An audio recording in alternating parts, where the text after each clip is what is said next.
ജാനുവരി 1, 1901 ഉണർവിന്റെ കഥകൾ.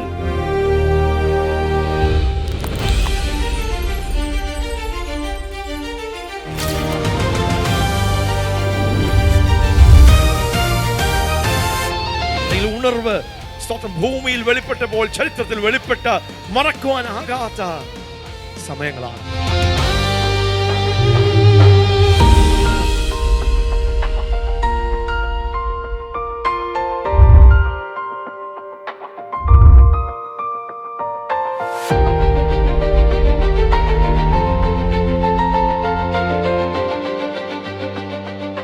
ജാനുവരി 1, 1901 7 മണിക്ക് Agnes Ostman എന്ന് പറഞ്ഞ ഒരു വ്യക്തിയുടെ മേൽ ദൈവത്തിന്റെ പരിശുദ്ധാത്മാവ് വീഴുവാൻ ശക്തിയോടെ. 30 വയസ്സുകാരിയാണ് ആഗ്നസ്. അമേരിക്കയിൽ ടോപ്പിക്ക, കൻസാസ് ആ പട്ടണത്തിലുള്ള ഈ സഹോദരിയുടെ മേൽ 30 വയസ്സുകാരിയാണ് ആഗ്നസ്.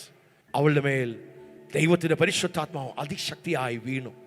ആഗ്നസ് വേറെ 33 ബൈബിൾ സ്റ്റുഡൻസിൻ്റെ കൂടെ ചാൾസ് പർഹാം എന്ന് പറഞ്ഞ പെന്തക്കോസ്റ്റിന്റെ തലതൊട്ടപ്പൻ, മോഡേൺ പെന്തക്കോസ്റ്റലിന്റെ ഫാദർ എന്ന് അറിയപ്പെടുന്ന, തലതൊട്ട അപ്പൻ എന്ന് അറിയപ്പെടുന്ന ചാൾസ് പർഹാമിന്റെ ബത്തേൽ ബൈബിൾ കോളേജിൽ 34 ആൾക്കാർ പരിശുദ്ധാത്മാവ് നിയന്ത്രിച്ച് നയിച്ച് അവരൊരുമിച്ച് പണിതീരാത്ത ഒരു കെട്ടിടത്തിൽ ദൈവത്തിന്റെ പരിശുദ്ധാത്മാവ് അവരെ കൂട്ടി. ചാൾസ് പർഹാം പാസ്റ്ററുടെ ഹൃദയത്തിൽ ഒരേ ഒരു ആഗ്രഹം. അതുകൊണ്ട് താൻ ഉണർവ്, അന്ന് ഭൂമിയിൽ നടന്ന ഉണർവുകൾ നടക്കുന്ന സ്ഥലങ്ങളിലൊക്കെ പോയി അത് കാണുകയും, ഒരു ശുശ്രൂഷനായതുകൊണ്ട് അവിടെ ശുശ്രൂഷിക്കുകയും ദൈവത്തിന്റെ പരിശുദ്ധാത്മാവ് പകരപ്പെട്ടത് കാണുകയും അനുഭവിക്കുകയും ഒക്കെ ചെയ്ത് തൻ്റെ ഹൃദയത്തിന്റെ ഉള്ളത്തിൽ ഒരു വലിയ ഒരു ദാഹമുളവായി. അപ്പോസ്തല പ്രവൃത്തികൾ വായിക്കുമ്പോൾ നടക്കുന്ന ഉണർവുകളെല്ലാം വലുതാണ്, പക്ഷെ എന്തോ ഉണ്ടല്ലോ എന്നുള്ള ഒരു അന്വേഷണത്തിലായിരുന്നു. അങ്ങനെ ദൈവത്തിന്റെ പരിശുദ്ധാത്മാവ് നീണ്ട ഉപവാസത്തിന്റെയും പ്രാർത്ഥനകളുടെ മധ്യത്തിലാണ് ചാൾസ് പർഹാമിനോട് പറയുന്നത്, ടോപ്പിക്ക എന്ന് പറഞ്ഞ ഈ സ്ഥലത്ത് കൻസാസ് പട്ടണത്തിൽ ഒരു ബൈബിൾ കോളേജിൽ ഒരു സ്ഥലം നീ റെന്റിനെടുക്കുക, ഞാൻ അവിടെ വ്യത്യസ്തമായ ആൾക്കാരെ കൂട്ടും. അങ്ങനെ 34 ആൾക്കാർ, അവർക്ക് അങ്ങോട്ടും ഇങ്ങോട്ടും പരസ്പരം അറിയത്തില്ല, ഇതുപോലെ പ്രാർത്ഥിച്ചുകൊണ്ടിരിക്കുമ്പോൾ ഒരു നിയോഗം അവിടെ പോകുവാൻ. അവരെല്ലാവരും ഒരുമിച്ച് കൂടി അവിടെ പാസ്റ്റർ അവരെ പഠിപ്പിക്കുവാൻ തുടങ്ങി. ദൈവത്തിന്റെ പരിശുദ്ധാത്മാവിന്റെ ആത്മപകർച്ച നടക്കുമ്പോൾ, ഈ അഭിഷേകം പകരപ്പെടുമ്പോൾ, അപ്പോസ്തല പ്രവൃത്തികൾ 2-ാം അധ്യായത്തിൽ മാളികമുറിയിൽ പരിശുദ്ധാത്മാവ് ഇറങ്ങിയപ്പോൾ എന്താ സംഭവിച്ചത്? അപ്പോസ്തല പ്രവൃത്തികൾ 8-ാം അധ്യായത്തിൽ, 9-ാം അധ്യായത്തിൽ, അപ്പോസ്തല പ്രവൃത്തികൾ 19-ാം അധ്യായത്തിൽ, 10-ാം അധ്യായത്തിൽ പരിശുദ്ധാത്മാവ് ഇറങ്ങുമ്പോൾ, ഈ അഭിഷേകം പകരപ്പെടുമ്പോൾ പെട്ടെന്ന് സഭയ്ക്ക് മുന്നേറ്റങ്ങൾ ഉണ്ടാകുന്നു. ദൈവപ്രവർത്തികൾക്ക് ഒരു വലിയ വേഗത ഉണ്ടാകുന്നു. വലിയ ദൈവപ്രവർത്തികളും ദൈവ മഹത്വവും വെളിപ്പെടുന്നു. അതിൻ്റെ കാരണം എന്താണ്? അവിടെ എന്താ സംഭവിക്കുന്നത്? ഇന്ന് നമുക്കുള്ളതുപോലെ അന്ന് അത്രമാത്രം ദൈവവചനത്തിൻ്റെ വെളിപ്പാടും വെളിച്ചവും അനുഭവങ്ങളൊന്നുമില്ല. അപ്പോൾ അവർ അന്വേഷിച്ചും പ്രാർത്ഥിക്കുകയും ഉപവസിക്കുകയും അന്വേഷിക്കുകയും പഠിക്കുകയും ദൈവവചനം ധ്യാനിക്കുകയും ഒക്കെ ചെയ്യുന്നതിൻ്റെ മധ്യത്തിലാണ് 3 ആഴ്ചകൾ 1901 ജാനുവരി 20-ാം നൂറ്റാണ്ട് ആരംഭിക്കുന്ന ആദ്യത്തെ ദിവസം 3 ആഴ്ചകളുടെ പ്രാർത്ഥനകളുടെ ഒരു റിസൾട്ടായി ആഗ്നസിന്റെ ഹൃദയത്തിന്റെ ഉള്ളത്തിൽ ദൈവത്തിന്റെ ഒരു സ്പർശനം, പരിശുദ്ധാത്മാവ് പകരപ്പെടുമ്പോൾ അവിടെ സ്റ്റുഡൻസ് എല്ലാം കൂടെ കൂടി അവർ ദൈവത്തിനെ അന്വേഷിച്ചപ്പോൾ പരിശുദ്ധാത്മാവ് പകരപ്പെടുമ്പോൾ സംഭവിക്കുന്ന ഒരു കാര്യമാണ്, ആത്മാവ് ശക്തിയോട് വരുമ്പോൾ പരിശുദ്ധാത്മാവ് അന്യഭാഷകളിലൂടെ ജനത്തിലൂടെ സംസാരിക്കുന്ന ഒരു കാര്യം അവർ നോട്ട് ചെയ്ത്. എവിടെ ആത്മപകർച്ച ഉണ്ടാകുന്നു, എവിടെ ആത്മാഭിഷേകം ഉണ്ടാകുന്നു, അവിടെ എന്താ സംഭവിക്കുന്നത്? ജനം അന്യഭാഷകളിൽ സംസാരിക്കുവാൻ, അവിടെ പരിശുദ്ധാത്മാവിന്റെ കൃപകളും കൃപാവരങ്ങളും വെളിപ്പെടുവാൻ ഇടയായിത്തീരുന്നു. അപ്പോൾ 3 ആഴ്ച ഇവരെല്ലാം കണ്ടുപിടിച്ചു. പാസ്റ്ററിനോട് പറയുന്നു, പാസ്റ്ററെ ഹല്ലേലൂയ, ദൈവവചനത്തിൽ ഞങ്ങൾ ഒരു കോമൺ ത്രെഡ് കണ്ടു. അവിടെ എല്ലാം ഇതുപോലെ നമുക്ക് കാണുവാൻ കഴിയുന്ന, അനുഭവിക്കുവാൻ കഴിയുന്ന, ചിലത് കാണുവാനും കേൾക്കുവാൻ കഴിയുന്ന ഒരു അടയാളം അവിടെ വെളിപ്പെട്ടു. അന്യഭാഷയാണ്. പിന്നെ അവർ പ്രാർത്ഥിക്കുക, അനുഭവമൊന്നുമില്ല. വചനത്തിന് വെളിപ്പാട് കിട്ടി. ഇങ്ങനെയൊക്കെ ആയിരിക്കാം. ജാനുവരി 1-ാം തീയതി സ്വത്രം ആഗ്നസിന്റെ ഹൃദയത്തിന്റെ ഉള്ളിലൊരു ആഗ്രഹമാണ്, പാസ്റ്റർ അനേക സ്ഥലങ്ങളിൽ പരിശുദ്ധാത്മാവ് പ്രാപിക്കുന്ന സ്ഥലങ്ങളിൽ പത്രോസ് യോഹന്നാൻ വന്ന് സമാര്യക്കാരുടെ മേൽ കൈവച്ചു, അവരാത്മാവിനെ പ്രാപിച്ചു. പൗലോസ് അപ്പോസ്തല പ്രവൃത്തികൾ 19-ാം അധ്യായത്തിൽ കൈവച്ചു. പാസ്റ്ററിന്റെ മേൽ ഒന്ന് കൈവയ്ക്കണം. ചാൾസ് പർഹാമും അഭിഷേകവും ഈ അന്യഭാഷകളും ഈ പരിശുദ്ധാത്മാവിന്റെ കൃപകൾ പ്രാപിക്കാത്തൊരു വ്യക്തിയാണ്. എങ്കിലും വചനത്തിന്റെ സത്യങ്ങൾ ഇങ്ങനെ കിടക്കുന്നതുകൊണ്ട് ആഗ്നസിന്റെ ആഗ്രഹപ്രകാരം സ്വന്തം പാസ്റ്റർ ആഗ്നസിന്റെ മേൽ കൈവയ്ക്കുകയാണ്. കൈവയ്ക്കുമ്പോൾ സംഭവിച്ചത് അതൊരു ചരിത്ര സംഭവമായി തീർന്നു. പരിശുദ്ധാത്മാവ് ആഗ്നസിന്റെ മേൽ വന്ന് വീഴുവാൻ ഇടയായി തീർന്നു. അവരാത്മാവിൽ അവൾ നിലത്ത് വീഴുവാൻ ഇടയായി തീർന്നു. ഒരു ഡാം പൊട്ടുന്ന പോലൊരു അനുഭവം. അവൾ അന്യഭാഷകളിൽ അവൾ സ്തോത്രം പറയുവാൻ തുടങ്ങി. പറയപ്പെടുന്നത് അവൾ ചൈനീസ് ഭാഷ സംസാരിക്കുവാൻ തുടങ്ങി. ശക്തമായിട്ടുള്ള രീതിയിൽ ഒരു ഡാമിൽ നിന്ന് വെള്ളം പ്രവഹിക്കുന്ന പോലെ അവൾക്ക് പോലും നിയന്ത്രിക്കുവാൻ കഴിയാതെ 3 ദിവസങ്ങൾ നിർത്താതെ, സാധാരണ ഇംഗ്ലീഷ് സംസാരിക്കുന്നത്, പക്ഷെ 3 ദിവസം ഇംഗ്ലീഷ് സംസാരിക്കുവാൻ കഴിയാത്ത നിലവാരത്തിൽ അവിടെ മേൽ ദൈവത്തിന്റെ പരിശുദ്ധാത്മാവ് ആഗ്നസ് ഓസ്മാന്റെ മേൽ ചൈനീസ് ഭാഷ. അവൾ എന്തെങ്കിലും കാര്യങ്ങൾ പറയുവാൻ ആഗ്രഹിക്കുമ്പോൾ അവൾക്ക് ഇംഗ്ലീഷിൽ എഴുതാൻ പറ്റുന്നില്ല. അവൾ എഴുതുന്ന ലിപികൾ പോലും ചൈനീസ് ലിപികളായി മാറി. അസാധാരണമായ നിലവാരത്തിൽ ദൈവത്തിന്റെ പരിശുദ്ധാത്മാവ് ആഗ്നസിനെ ആത്മാഭിഷേകം ചെയ്തു. അവിടെ ഉള്ളിലൂടെ അന്യഭാഷകൾ അതങ്ങ് ഒരു നദി പോലെ ഒഴുകുവാൻ തുടങ്ങി. കണ്ടു നിന്നവർ അവർ അതിശയിച്ചു. അല്ല, ഇതെന്താ സംഭവിച്ചത്? ഈ 33 ആൾക്കാരിൽ ഒരാളാണ് ആത്മാഭിഷേകം പ്രാപിച്ചത്. ഒരാളുടെ മേലാണ് പരിശുദ്ധാത്മാവ് വീണത്. ഒരാളാണ് അന്യഭാഷകൾ സംസാരിച്ചത്. ബാക്കി ആൾക്കാരുടെ ഹൃദയത്തിലും ദാഹവും കൊതിയും. ഹല്ലേലൂയ. അവർ വീണ്ടും ഹല്ലേലൂയ പ്രാർത്ഥിക്കാനിരുന്നു. അവർ വീണ്ടും ഉണർവ് യോഗങ്ങൾ വിളിച്ചുകൂട്ടി. ഹല്ലേലൂയ. അവർ വീണ്ടും ദൈവസന്നിധിയിലേക്ക്. ജനുവരി 2-ാം തീയതി സ്വതന്ത്രം ചാൾസ് ബ്രഹാമിന്റെ വേറൊരു ശുശ്രൂഷിക്കാൻ പോകണം. താൻ ശുശ്രൂഷ 3-ാം തീയതി തിരിച്ചു വരുമ്പോൾ താൻ കാണുന്നത് ഈ 34 പേരിൽ നിന്ന് 12 പേര് അവരും പരിശുദ്ധാത്മാവിൽ അഭിഷേകം പ്രാപിച്ചു. അവര് പരിശുദ്ധാത്മാവിനെ പ്രാപിച്ചു. ചിലർ നിലത്ത് വീണ് അന്യഭാഷകളിൽ സംസാരിക്കും. ചിലർ നിന്നുകൊണ്ട് കൈകൾ. ആഗ്നസിന്റെ മേൽ ദൈവത്തിന്റെ അഭിഷേകം പകരപ്പെട്ടപ്പോൾ അവരുടെ മുഖം പ്രകാശിതമായി. ഒരു തേജസ്, ഒരു ഹാലോ, ഒരു ബ്രൈറ്റ് ലൈറ്റ് അവളെ ചുറ്റി. ജനുവരി 3-ാം തീയതി വൈകിട്ടായപ്പോൾ ആ കൂട്ടത്തിൽ 13-14 പേരും കൂടെ അവർ പരിശുദ്ധാത്മാവിൽ നിറഞ്ഞു. ചില നിലത്ത് കിടന്ന് പരിശുദ്ധാത്മാവിൽ അന്യഭാഷകൾ സംസാരിക്കുന്നു. എവിടെയാണ് അവരായിരിക്കുന്നത് എന്നും അറിയാത്ത നിലവാരത്തിൽ അവർ പരിശുദ്ധാത്മാവിനാൽ നിറഞ്ഞ് അവർ ദൈവത്തെ മഹത്വപ്പെടുത്തുന്നു. ജനുവരി 3-ാം തീയതി ചാൾസ് ബ്രഹാം വന്നപ്പോൾ താൻ കാണുന്ന ദൃശ്യം അതാണ്.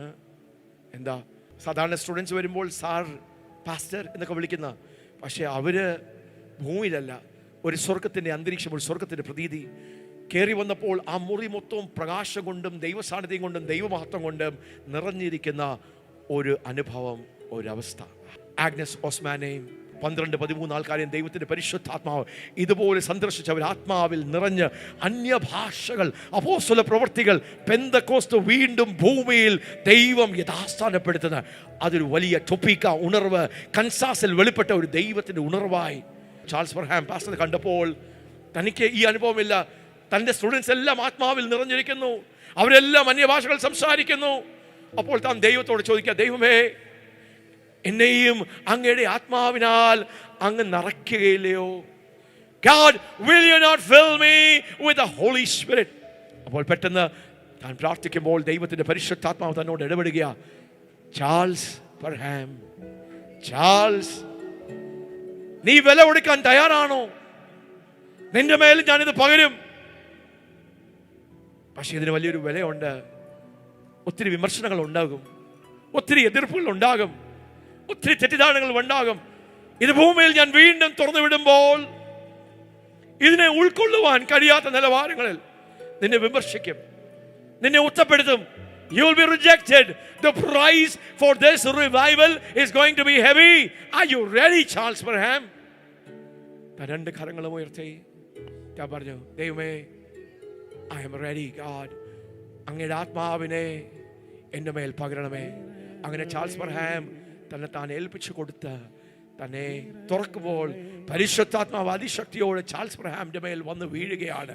താനും അഭിഷേകത്താൽ നിറയുകയും അന്യഭാഷകളിൽ ഒരു നദി ഒഴുകുന്ന പോലെ തൻ്റെ ഉള്ളിലൂടെ നദി, അത് കൻസാസിൽ, അത് ടൊപ്പിക്കയിൽ, ഹല്ലേലൂയ, അത് അമേരിക്കയിൽ വലിയ ഒരു ചലനത്തെ 1906 വെളിപ്പെട്ട അസൂസ ഉണർവിന് കാരണമായി തീർന്നത് ചാൾസ് ബ്രഹാമിന്റെ ഈ അനുഭവവും താൻ ഹ്യൂസ്റ്റണിൽ ആരംഭിച്ച ഒരു ബൈബിൾ കോളേജിൽ അവിടെ വന്ന വില്യം ജെ സെയ്മോർ എന്ന് പറഞ്ഞ ഒരു കർത്തവർഗക്കാരൻ, ഒറ്റക്കണ്ണനായ അസൂസ റിവൈവലിന് വേണ്ടി ദൈവം ഉപയോഗിച്ച ഈ മനുഷ്യനും അവിടെയാണ് സ്പർശിക്കപ്പെടുവാൻ ഇടയായത്. ആഗ്നസിന്റെ ജീവിതത്തെ പരിശോധിക്കുമ്പോൾ നാം കാണുന്ന ആഗ്നസിന്റെ ജീവിതം 20-ാമത്തെ വയസ്സിൽ അവൾ മരണകരമായ ഒരു രോഗം പിടിച്ച്, ഇൻഫ്ലുവൻസ, ന്യൂമോണിയ പിടിച്ച് മരിക്കാറായി കിടക്കുന്നതിന്റെ മധ്യത്തിൽ അവിടെ ജീവിതം ദൈവത്തിന്റെ കരങ്ങളിലേക്ക് സമർപ്പിച്ചു. കർത്താവേ, ഈ മരണത്തിൽ നിന്ന് ഞാൻ രക്ഷപ്പെട്ടാൽ ഞാൻ അങ്ങയ്ക്ക് വേണ്ടി എൻ്റെ ജീവിതത്തെ സമർപ്പിക്കും. ദൈവവേലയ്ക്ക് വേണ്ടി അവൾ സമർപ്പിച്ചു. ദൈവത്തിന് ഒരു അത്ഭുതം അവളിൽ നടന്നു. 20 വയസ്സുകാരി ആഗ്നസ് മരണകരമായ രോഗത്തിൽ നിന്ന് അവൾ സൗഖ്യമാകുന്നു. അവൾ വിടുതൽ പ്രാപിക്കുന്നു. അവളുടെ ജീവിതം അവളെ കർത്താവിന് വേണ്ടി സമർപ്പിക്കുന്നു.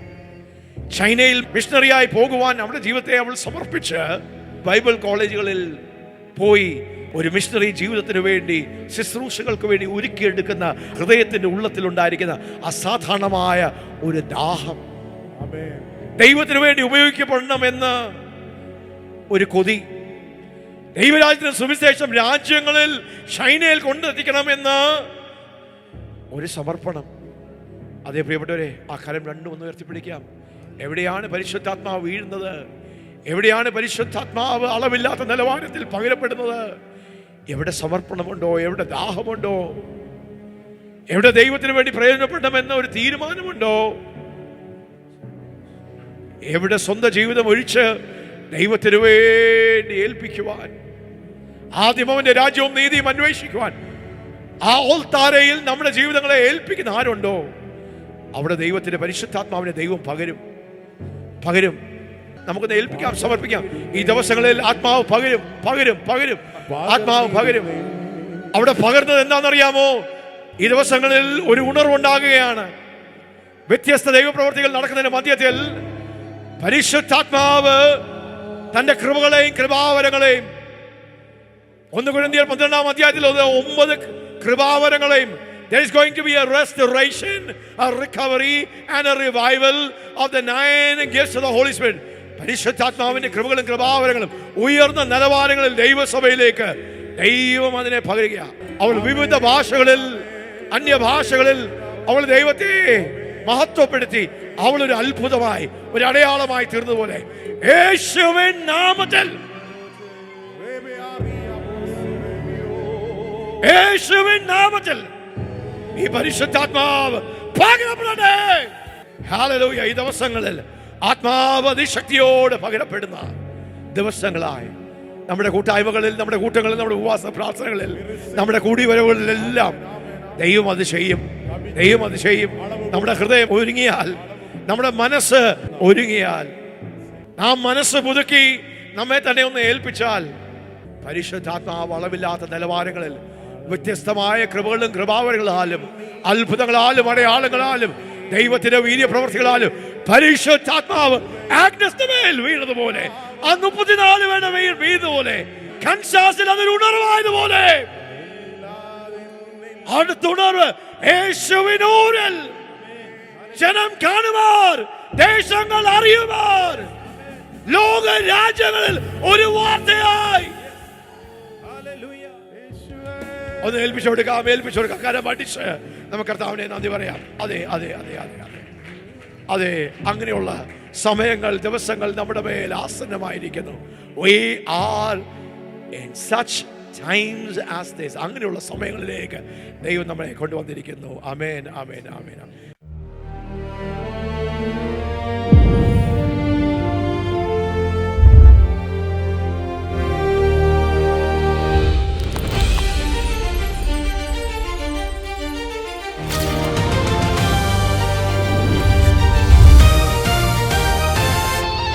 ഉണർവ് സ്തോത്രം ഭൂമിയിൽ വെളിപ്പെട്ടപ്പോൾ, ചരിത്രത്തിൽ വെളിപ്പെട്ട മറക്കുവാനാകാത്ത സമയങ്ങളാണ്.